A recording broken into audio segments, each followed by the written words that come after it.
ਬੱਚੋ ਇਲੈਕਟ੍ਰੀਕਲ ਪਰਮਿਟਿਵਿਟੀ ਬਾਰੇ ਦੱਸ ਰਿਹਾ ਸੀ ਮੈਂ ਕੱਲ। ਐਪਸੀਲੋਨ ਇਹਨੂੰ ਬੋਲਿਆ ਜਾਂਦਾ। ਕੀ ਹੁੰਦੀ ਆ ਇਹ? Electrical permittivity of free space, epsilon. ਇਹ ਕੀ ਦੱਸਦੀ ਆ ਬੱਚੋ ਬਈ ਜਿਹੜੀ ਸਪੇਸ ਦੇ ਵਿੱਚ ਦੋਨੇ ਚਾਰਜ ਪਏ ਆ, ਹੁਣ ਆਪਾਂ ਜਿਹੜੇ ਚਾਰਜ ਆ ਜੋ ਇੱਕ ਦੂਜੇ 'ਤੇ ਫੋਰਸ ਪਾ ਰਹੇ ਆ ਉਹ ਕਿੱਥੇ ਰੱਖ ਸਕਦੇ ਆ? ਜਾਂ ਤਾਂ ਸਪੇਸ ਦੇ ਵਿੱਚ। ਫਰੀ ਸਪੇਸ ਕਿੱਥੇ ਹੁੰਦੀ ਆ? ਜਿੱਥੇ ਨਾ ਵਾਟਰ ਹੋਵੇ ਨਾ ਏਅਰ ਹੋਵੇ। ਕਿੱਥੇ ਹੁੰਦੀ ਆ? ਵੈਕਿਊਮ। ਹੋਰ ਕਿੱਥੇ ਹੁੰਦੀ ਆ? ਆਪਾਂ ਕਿੱਥੇ ਰੱਖ ਸਕਦੇ ਹਾਂ ਦੋ ਚਾਰਜਸ ਨੂੰ? ਏਅਰ ਦੇ ਵਿੱਚ, ਹਵਾ ਦੇ ਵਿੱਚ। ਹੋਰ ਆਪਾਂ ਕਿੱਥੇ ਰੱਖ ਸਕਦੇ ਹਾਂ? ਪਾਣੀ ਦੇ ਵਿੱਚ। ਜਿੱਥੇ ਮਰਜ਼ੀ ਰੱਖ ਸਕਦੇ ਹਾਂ। ਤਾਂ ਉਹ ਜਿੱਥੇ ਆਪਾਂ ਰੱਖਣਾ, ਪਾਣੀ 'ਚ ਰੱਖਣਾ, ਹਵਾ 'ਚ ਰੱਖਣਾ ਜਾਂ ਵੈਕਿਊਮ 'ਚ ਰੱਖਣਾ, ਉਸ ਜਗ੍ਹਾ ਦੀ ਪ੍ਰੋਪਰਟੀ ਹੁੰਦੀ ਆ ਇਲੈਕਟ੍ਰੀਕਲ ਪਰਮਿਟਿਵਿਟੀ। ਐਪਸੀਲੋਨ ਆ ਜਿਹੜੀ ਨੋਟ ਆ, ਇਹ ਕਿਹਦੀ ਪਰਮਿਟਿਵਿਟੀ ਆ? ਵੈਕਿਊਮ ਦੀ, ਫਰੀ ਸਪੇਸ ਦੀ। ਹੁਣ ਮਤਲਬ ਕੀ ਆ ਵੀ ਹਰੇਕ ਸਪੇਸ ਜਿੱਥੇ ਆਪਾਂ ਚਾਰਜਸ ਨੂੰ ਰੱਖਾਂਗੇ ਉਹ ਕੀ ਕਰਨਗੇ? ਜਿਹੜੀ ਉਹ ਇੱਕ ਦੂਜੇ 'ਤੇ ਫੋਰਸ ਪਾ ਰਿਹਾ ਦੋਨੇ ਚਾਰਜਸ, ਉਹਨੂੰ ਰੋਕਣ ਦੀ ਕੋਸ਼ਿਸ਼ ਕਰਨਗੇ। ਇਲੈਕਟ੍ਰੋਸਟੈਟਿਕ ਫੋਰਸ ਜਿਹੜੀ ਦੋ ਚਾਰਜ ਇੱਕ ਦੂਜੇ 'ਤੇ ਪਾ ਰਹੇ ਆ ਉਹਨੂੰ ਰੋਕਣ ਦੀ ਕੋਸ਼ਿਸ਼ ਕਰਨਗੇ ਉਹ ਜਿਹੜੀ ਸਪੇਸ ਹੋਊਗੀ।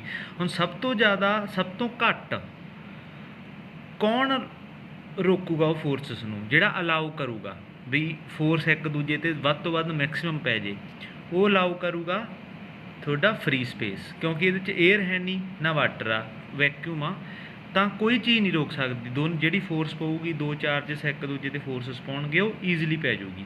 ਸਭ ਤੋਂ ਜ਼ਿਆਦਾ ਆਪਾਂ ਕਹਿ ਸਕਦੇ ਹਾਂ ਕੌਣ ਰੋਕਣ ਦੀ ਕੋਸ਼ਿਸ਼ ਕਰੂਗਾ? ਇਲੈਕਟ੍ਰੀਕਲ ਪਰਮਿਟਿਵਿਟੀ ਕਿਹਦੀ ਸਭ ਤੋਂ ਜ਼ਿਆਦਾ ਹੋਊਗੀ? ਉਹ ਹੋਊਗੀ ਵਾਟਰ ਦੀ ਜਾਂ ਗਲਾਸ ਦੀ। ਲੇਕਿਨ ਸਭ ਤੋਂ ਘੱਟ ਆ ਫਰੀ ਸਪੇਸ ਦੀ। ਮਤਲਬ ਫਰੀ ਸਪੇਸ ਦੇ ਵਿੱਚ ਚਾਰਜ ਇੱਕ ਦੂਜੇ 'ਤੇ ਵਧੀਆ ਫੋਰਸ ਪਾ ਸਕਦੇ ਆ, ਮੈਕਸਿਮਮ ਫੋਰਸ ਪਾ ਸਕਦੇ ਆ। ਇਹਦੀ ਵੈਲਿਊ ਕਿੰਨੀ ਹੁੰਦੀ ਆ?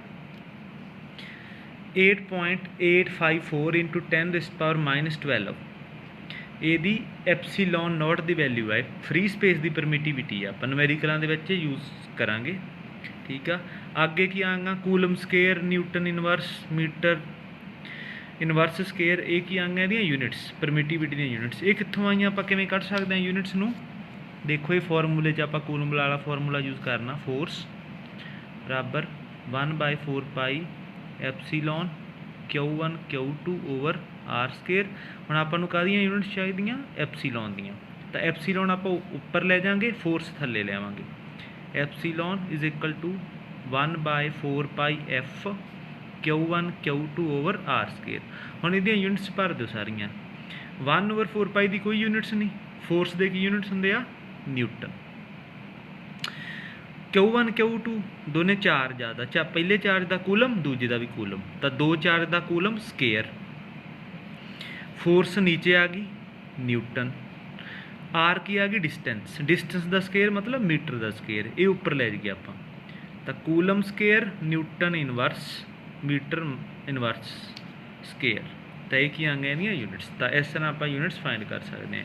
ਇਹ ਪੁੱਛਿਆ ਜਾ ਸਕਦਾ ਬੱਚੋ 1 ਨੰਬਰ ਦੇ ਵਿੱਚ, ਇਲੈਕਟ੍ਰੀਕਲ ਪਰਮਿਟਿਵਿਟੀ ਦੀ ਵੈਲਿਊ ਕੀ ਆ, ਇਹਦੀਆਂ ਯੂਨਿਟਸ ਕੀ ਆ, ਅਤੇ ਇਹ ਸਾਰ ਤੁਸੀਂ ਦੱਸਣਾ। ਅੱਗੇ ਬੱਚੋ ਆਪਣਾ ਨੈਕਸਟ ਟੋਪਿਕ ਆ ਕੂਲਮ ਲਾ ਇਨ ਵੈਕਟਰ ਫੋਰਮ। ਹੁਣ ਕੂਲਮ ਲਾ ਦੀ ਜੋ ਇੱਕ ਲਿਮੀਟੇਸ਼ਨ ਸੀਗੀ, ਜੇ ਸਿੰਪਲ ਕੂਲਮ ਲਾ ਕੀਤਾ, ਉਹ ਕੂਲਮ ਲਾ ਨੇ ਕੀ ਦੱਸਿਆ ਵੀ ਦੋ ਚਾਰਜ ਪਏ ਆ Q1 ਅਤੇ Q2, ਉਹ ਕੀ ਪਾ ਰਹੇ? ਇੱਕ ਦੂਜੇ 'ਤੇ ਫੋਰਸ ਪਾ ਰਹੇ ਆ। ਕਿਹੜੀ ਫੋਰਸ ਪਾ ਰਹੇ ਆ? Electrostatic force. ਉਹ ਸਿਰਫ ਆਪਾਂ ਨੂੰ ਫੋਰਸ ਦੀ ਵੈਲਿਊ ਦੱਸ ਰਹੇ ਆ, ਆਪਾਂ ਨੂੰ ਇਹ ਨਹੀਂ ਦੱਸ ਰਹੇ ਵੀ ਫੋਰਸ ਕਿਹੜੀ ਡਾਇਰੈਕਸ਼ਨ 'ਚ ਪੈ ਰਹੀ ਆ। ਤਾਂ ਆਪਾਂ ਨੂੰ ਪਤਾ ਬਈ ਜੇ ਆਪਾਂ ਡਾਇਰੈਕਸ਼ਨ ਪਤਾ ਕਰਨੀ ਆ ਫੋਰਸ ਦੀ, ਤਾਂ ਉਹ ਕੀ ਆ ਜਾਊਗਾ? Vector farm. ਕਿਉਂਕਿ ਵੈਕਟਰ ਕਿਹੜੀ ਹੁੰਦੀ ਆ? ਜਿਹਦੇ 'ਚ ਆਪਾਂ ਨੂੰ ਡਾਇਰੈਕਸ਼ਨ ਵੀ ਦਿੱਤੀ ਗਈ ਹੋਵੇ। ਵੈਕਟਰ ਉਹ ਹੁੰਦੀ ਆ ਜਿਹਦੇ 'ਚ ਮੈਗਨੀਟਿਊਡ ਵੀ ਹੋਵੇ ਅਤੇ ਡਾਇਰੈਕਸ਼ਨ ਵੀ ਦਿੱਤੀ ਹੋਵੇ। ਫੋਰਸ ਦਾ ਮੈਗਨੀਟਿਊਡ ਆਪਾਂ ਨੂੰ ਪਤਾ, ਕਿਵੇਂ ਪਤਾ ਕਰਾਂਗੇ ਆਪਾਂ ਫੋਰਸ ਦਾ ਮੈਗਨੀਟਿਊਡ? ਕੂਲਮ ਲਾ ਕੇ 1/4 ਪਾਈ ਐਪਸੀਲੋਨ Q1 Q2 R ਸਕੇਅਰ। ਲੇਕਿਨ ਡਾਇਰੈਕਸ਼ਨ ਕਿਵੇਂ ਪਤਾ ਕਰਾਂਗੇ? ਤਾਂ ਡਾਇਰੈਕਸ਼ਨ ਪਤਾ ਕਰਨ ਲਈ ਆਪਾਂ ਕੂਲਮ ਲਾ ਕਰਾਂਗੇ ਵੈਕਟਰ ਫਾਰਮ ਦੇ ਵਿੱਚ। ਤਾਂ ਆਪਾਂ ਦੋ ਚਾਰਜ ਕੰਸੀਡਰ ਕੀਤੇ ਆ, ਪੁਆਇੰਟ ਚਾਰਜਸ, ਛੋਟੇ ਛੋਟੇ ਚਾਰਜਸ Q1 ਅਤੇ Q2। ਤਾਂ ਆਹ ਮੈਂ ਰੱਖਤੇ ਆ। ਕਿੰਨੀ ਡਿਸਟੈਂਸ ਇਹਨਾਂ ਚਲੇ? R। ਹੁਣ ਦੇਖੋ ਬੱਚਿਓ, ਇਹ ਇੱਕ ਦੂਜੇ 'ਤੇ ਫੋਰਸ ਪਾ ਰਹੇ ਆ। Q1 Q2 'ਤੇ ਫੋਰਸ ਪਾ ਰਿਹਾ।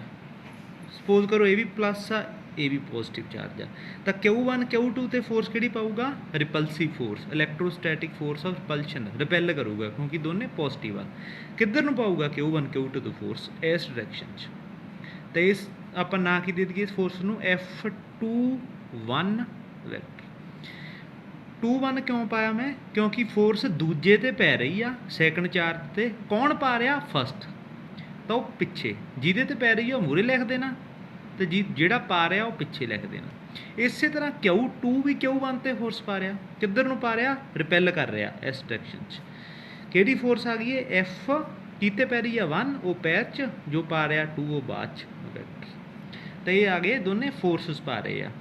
Q1 Q2 ਤੇ ਕਿੰਨੀ ਫੋਰਸ ਪਾ ਰਿਹਾ? F21 vector. Q2 Q1 ਤੇ ਕਿੰਨੀ ਪਾ ਰਿਹਾ? F12 vector. ਦੋਨੋਂ ਆਪੋਜ਼ਿਟ ਡਾਇਰੈਕਸ਼ਨ 'ਚ ਪਾ ਰਹੇ ਆ।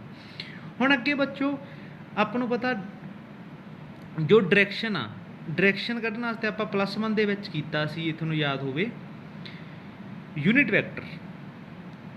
ਯੂਨਿਟ ਵੈਕਟਰ ਕੀ ਹੁੰਦਾ? ਜਿਹਨੂੰ ਆਪਾਂ ਕੈਪ ਨਾਲ ਡਿਨੋਟ ਕਰਦੇ ਹਾਂ। ਕੋਈ ਵੀ ਅੱਖਰ ਹੋਵੇ ਉੱਤੇ ਆਪਾਂ ਕੈਪ ਲਾ ਦਿੰਦੇ ਹਾਂ। ਕੈਪ ਲਾ ਕੇ ਉਹ ਯੂਨਿਟ ਵੈਕਟਰ ਬਣ ਜਾਂਦਾ। ਉਹ ਕੀ ਦੱਸਦਾ? ਡਾਇਰੈਕਸ਼ਨ ਦੱਸਦਾ ਹੁੰਦਾ। ਯੂਨਿਟ ਦਾ ਮਤਲਬ ਉਹਦੀ ਵੈਲਿਊ 1 ਹੁੰਦੀ ਆ, ਉਹ ਸਿਰਫ ਡਾਇਰੈਕਸ਼ਨ ਦੱਸਣ ਵਾਸਤੇ ਆਪਣੀ ਹੈਲਪ ਕਰਦਾ, ਹੋਰ ਉਹਦਾ ਕੋਈ ਕੰਮ ਨਹੀਂ।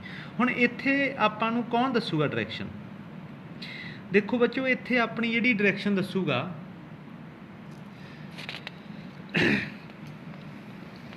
ਜਿਹੜਾ Q1 ਤੋਂ Q2 ਦੀ ਡਾਇਰੈਕਸ਼ਨ ਆਪਾਂ ਨੂੰ ਦੱਸੂਗਾ। ਤਾਂ Q1 ਤੋਂ ਜਦੋਂ ਆਪਾਂ Q2 ਵੱਲ ਨੂੰ ਜਾਣਾ, ਤਾਂ ਉਹ ਆਪਾਂ ਨੂੰ ਦੱਸੂਗਾ R⁻1 2। ਆਪਾਂ 1 ਤੋਂ ਜਾ ਰਹੇ ਹਾਂ 2 ਵੱਲ ਨੂੰ, ਤਾਂ R⁻1 2 ਆਪਾਂ ਨੂੰ ਡਾਇਰੈਕਸ਼ਨ ਦੱਸ ਦੂਗਾ ਫਰੋਮ Q1 to Q2। ਇਸੇ ਤਰ੍ਹਾਂ ਜੇ ਆਪਾਂ Q2 ਤੋਂ Q1 ਵੱਲ ਨੂੰ ਆਉਣਾ, ਤਾਂ ਉਹ ਕੀ ਆ ਜਾਊਗਾ? R⁻, ਕਿੱਧਰੋਂ ਆ ਰਹੇ ਹਾਂ? 2 ਵੱਲੋਂ ਆ ਰਹੇ ਹਾਂ। ਕਿੱਧਰ ਜਾ ਰਹੇ ਹਾਂ? 1 ਨਾਲ ਜਾ ਰਹੇ ਹਾਂ। ਤਾਂ ਯਾਦ ਰੱਖਣਾ, ਯੂਨਿਟ ਵੈਕਟਰ ਹੈ, ਡਾਇਰੈਕਸ਼ਨ ਦੱਸ ਰਹੇ ਆ। ਜੇ Q1 ਤੋਂ Q2 ਵੱਲ ਨੂੰ ਜਾ ਰਹੇ ਹਾਂ ਤਾਂ R12, ਤੇ ਜੇ Q2 ਤੋਂ Q1 ਆ ਰਹੇ ਹਾਂ ਤਾਂ R2 ਆ। ਜਿੱਧਰੋਂ ਸ਼ੁਰੂ ਕਰ ਰਹੇ ਹੋ ਮੂਹਰੇ, ਜਿੱਧਰ ਨੂੰ ਜਾ ਰਹੇ ਹੋ ਬਾਅਦ 'ਚ। ਠੀਕ ਆ। ਹੁਣ ਆਪਾਂ ਇੱਥੇ ਲਾਉਣੇ ਆ ਕੂਲਮ ਲਾ। ਤਾਂ ਕੂਲਮ ਲਾ ਆਪਾਂ ਕਿਵੇਂ ਲਾਈਏ? ਸਭ ਤੋਂ ਪਹਿਲਾਂ ਆਪਾਂ F12 ਕੱਢਦੇ ਹਾਂ। Force on Q1 bye Q2। Q1 charge ਤੇ Q2 ਕਿੰਨੀ ਫੋਰਸ ਪਾ ਰਿਹਾ? ਕਿੰਨੀ ਫੋਰਸ ਪਾ ਰਿਹਾ? F12 vector. ਵੈਕਟਰ ਕਿਉਂ ਲਾ ਰਿਹਾ ਮੈਂ? ਕਿਉਂਕਿ ਫੋਰਸ ਇੱਕ ਵੈਕਟਰ ਕੁਆਂਟਿਟੀ ਆ। ਤਾਂ ਫਾਰਮੂਲਾ ਲਾਵਾਂਗੇ ਆਪਾਂ ਵੈਕਟਰ ਦਾ। ਕੀ ਹੁੰਦਾ ਵੈਕਟਰ? ਇੱਕ ਮੈਗਨੀਟਿਊਡ ਇਨਟੂ ਡਾਇਰੈਕਸ਼ਨ। ਪਹਿਲਾਂ ਮੈਗਨੀਟਿਊਡ ਲਿਖ ਦਈਏ। ਤਾਂ ਮੈਗਨੀਟਿਊਡ ਆਪਾਂ ਨੂੰ ਪਤਾ, ਸਿੰਪਲ ਫਾਰਮੂਲਾ ਕੂਲਮ ਫੋਰਸ ਦਾ, Q1 Q2 ਓਵਰ R ਦਾ ਸਕੇਅਰ। ਹੁਣ ਇਨਟੂ ਡਾਇਰੈਕਸ਼ਨ। ਡਾਇਰੈਕਸ਼ਨ ਕੌਣ ਦੱਸੂਗਾ? Unit vector. ਹੁਣ ਯੂਨਿਟ ਵੈਕਟਰ ਕਿਹੜਾ ਆਪਾਂ ਅਪਲਾਈ ਕਰ ਸਕਦੇ ਹਾਂ? ਆਪਾਂ 2 ਤੋਂ 1 ਨਾਲ ਨੂੰ ਆ ਰਹੇ ਹਾਂ, ਦੂਜਾ ਚਾਰਜ Q2 Q1 ਤੇ ਪਾ ਰਿਹਾ, ਤਾਂ ਆਪਾਂ ਡਾਇਰੈਕਸ਼ਨ ਲੈਣੀ ਆ R2 ਤੋਂ ਸ਼ੁਰੂ ਹੋ ਕੇ R1 ਨੂੰ। ਬੱਚੋ ਯਾਦ ਰੱਖਣ ਦਾ ਤਰੀਕਾ ਕੀ ਆ? ਦੇਖੋ, ਜੇ F ਦੇ ਪੈਰ 'ਚ 1 2 ਆ ਗਿਆ ਤਾਂ R ਦੇ ਪੈਰ 'ਚ ਕੀ ਲਾ ਦੇਣਾ ਤੁਸੀਂ? 2 1। ਉਲਟਾ ਇਹ ਇੱਥੇ 12 ਇੱਥੇ 21। ਆਹ ਡਾਇਰੈਕਸ਼ਨ ਦੱਸ ਰਿਹਾ। ਇਸੇ ਤਰ੍ਹਾਂ ਦੂਸਰੀ ਫੋਰਸ ਕੌਣ ਪਾ ਰਿਹਾ? Q2 ਪਾ ਰਿਹਾ। Force of Q2, force on Q2 by ਕੌਣ ਪਾ ਰਿਹਾ? Q1। ਤਾਂ ਇਹਨੂੰ ਆਪਾਂ ਨਾਂ ਦੇਵਾਂਗੇ F21 ਵੈਕਟਰ। ਕੀ ਫਾਰਮੂਲਾ? ਪਹਿਲਾਂ simple magnitude Q1 Q2 over R square. ਇੱਥੇ ਕੀ ਲਿਖਾਂਗੇ ਬੱਚੋ? R⁻, ਇੱਥੇ ਜੇ 2 1 ਆ ਤਾਂ ਇੱਥੇ 1 2। ਇਹ ਕੀ ਆ ਗਿਆ? ਡਾਇਰੈਕਸ਼ਨ ਦੱਸਣ ਵਾਸਤੇ ਯੂਨਿਟ ਵੈਕਟਰ। ਇਸ ਇਕੁਏਸ਼ਨ ਨੂੰ ਬੱਚੋ ਇਕੁਏਸ਼ਨ ਨੰਬਰ ਆਪਾਂ 1 ਦੇ ਦਿੰਦੇ ਹਾਂ, ਤੇ ਇਸ ਇਕੁਏਸ਼ਨ ਨੂੰ ਨੰਬਰ 2 ਦੇ ਦਿੰਦੇ ਹਾਂ। ਹੁਣ ਦੇਖੋ ਬੱਚੋ, ਜਿਹੜਾ R⁻1 2 ਆ ਉਹ ਕਿਹਦੇ ਬਰਾਬਰ ਆ? R21 ਕੈਪ ਦੇ। ਕਿਉਂ ਬਰਾਬਰ ਆ? ਕਿਉਂਕਿ ਆਪਾਂ ਨੂੰ ਪਤਾ ਵੀ ਜਿਹੜਾ R ਆ ਉਹ ਡਿਸਟੈਂਸ ਉਹ ਸੇਮ ਆ। Q1 ਤੋਂ Q2 ਵੇਖ ਲਈਏ ਜਾਂ Q2 ਤੋਂ Q1 ਵੇਖ ਲਈਏ, ਡਿਸਟੈਂਸ ਸੇਮ ਆ। ਇੱਥੇ ਮਾਈਨਸ ਲਾ ਦਾਂਗੇ। ਕਿਉਂ ਮਾਈਨਸ ਲਾ ਦਾਂਗੇ? ਕਿਉਂਕਿ R⁻1 2 ਕਿੱਧਰ ਨੂੰ ਜਾ ਰਿਹਾ? ਇਸ ਡਾਇਰੈਕਸ਼ਨ 'ਚ, ਤੇ ਜਿਹੜਾ R21 ਕੈਪ ਆ ਉਹ ਜਾ ਰਿਹਾ ਇਸ ਡਾਇਰੈਕਸ਼ਨ 'ਚ। ਤਾਂ ਇਹ ਡਾਇਰੈਕਸ਼ਨ ਸ਼ੋਅ ਕਰਨ ਵਾਸਤੇ ਵੀ ਉਹ ਆਪੋਜ਼ਿਟ ਡਾਇਰੈਕਸ਼ਨ ਆ, ਤਾਂ ਮਾਈਨਸ ਸਾਈਨ ਲਾਇਆ। Opposite direction negative sign show ਕਰਦਾ। ਠੀਕ ਆ। ਤਾਂ R⁻1 2 is equal to minus R⁻21 is equal to ਕਿਉਂ ਲਾਏ? ਕਿਉਂਕਿ ਡਿਸਟੈਂਸ ਸੇਮ ਆ। ਭਾਵੇਂ ਆਪਾਂ 1 ਤੋਂ ਚੱਲ ਗਏ 2 ਵੱਲ ਨੂੰ, ਭਲਾਂ ਦੀ 2 ਤੋਂ 1 ਵੱਲ ਨੂੰ ਚੱਲ ਗਏ, ਕਿਉਂਕਿ ਉਹ ਤਾਂ ਖੜੇ ਆ। Distance same रहूगी। माइनस क्यों लाया, क्योंकि ओपोजिट डायरैक्शन च हुण आपां की भर दगे R12 की जो वैल्यू आ ओह जो R12 की वैल्यू आ इत्थे इत्थे आपां भर दिंने आ, क्योंकि R12 किहदे बराबर आ -R21 दे। तां आपां पुट इन इक्वेशन 2 की भरना आपां value of R12।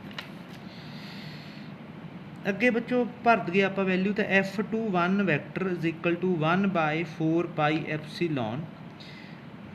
Q1 Q2 over R square.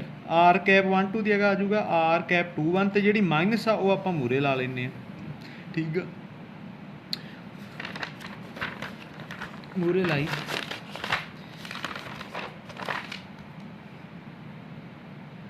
हुण F21 वैक्टर बराबर जो बच्चों आ चीज़ देखो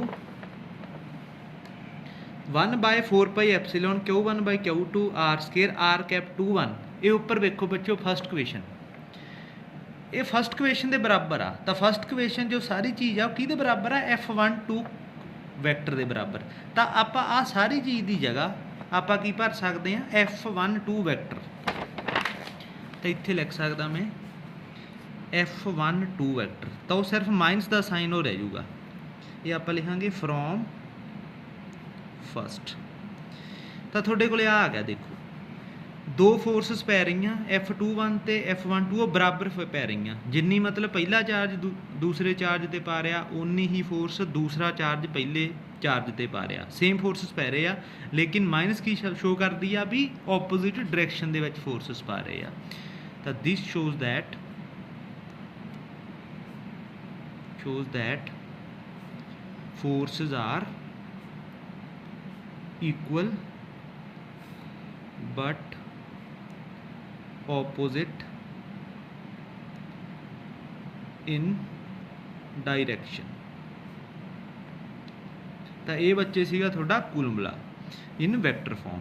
हुण आपां थोड़ा टॉपिक आ कूलम ला दियां लिमिटेशनस। कूलम्स ला लिमिटेशनस ये बच्चों एक नंबर दे विच पूछा जा सकदा तुहानूं, कूलम लास लिमिटेशनस या ड्रॉबैक्स।